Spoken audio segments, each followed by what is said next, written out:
Election commission کے کچھ ممبران پہ ہمیں ریزرویشن ہیں، لیکن الیکشن کمیشن کی بحیثیت ادارہ ہم عزت کرتے ہیں، کیونکہ ہمارا یہ ایک کانسٹیٹیوشنل ادارہ ہے، تو اس کی ہم عزت دل سے کرتے ہیں. اور ادارے جو ہیں وہ افراد سے بڑے ہوتے ہیں. جو ہمارے تحفظات ہیں چیف الیکشن کمیشن کے بارے میں وہ ہم نے پبلک کیے ہوئے ہیں، سب کو پتہ ہے ان چیزوں کا. لیکن الیکشن کمیشن کا ہم بہت احترام کرتے ہیں، کیونکہ یہ پاکستان کا ایک ادارہ ہے، پاکستان کے آئین کا بنایا ہوا ایک ادارہ ہے، تو ہم اس کا احترام کرتے ہیں. کیا الیکشن کمیشن سے عمران خان معافی مانگیں گے تو عدالت دیکھیں، عمران خان نے کوئی توہین نہیں کی اور عمران خان نے اس کی ایکسپلینیشن بھی دی ہے، اور وہ ایکسپلینیشن جو ہے پہلے سبمٹ ہو چکی ہے.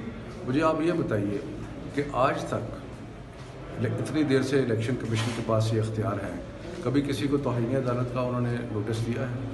میری نظر میں تو یہ تو اختیار ہونا ہی نہیں چاہیے الیکشن کمیشن کے پاس، کیونکہ الیکشن کمیشن ایک انتظامی ادارہ ہے. جو انتظامی ادارہ ہے اس کے غلطیاں بھی کرتا ہے. پچھلے الیکشن میں آپ کو پتہ ہے کہ تقریباً ساری جماعتوں نے الیکشن کو ریجیکٹ کیا، تو اس کا مطلب ہے کہ سب کو کنٹیمپٹ دے گا Election Commission of Pakistan. So میرا خیال ہے کہ یہ اس وقت گزرنے کے بعد اس ایشو کو بھی دیکھنا چاہیے کہ یہ اختیار الیکشن کمیشن کے پاس ہونا بھی چاہیے یا نہیں ہونا چاہیے. لیکن بہرحال ہم کیونکہ ادارے کے احترام کرتے ہیں، اس لیے عمران خان صاحب آ جائیں گے.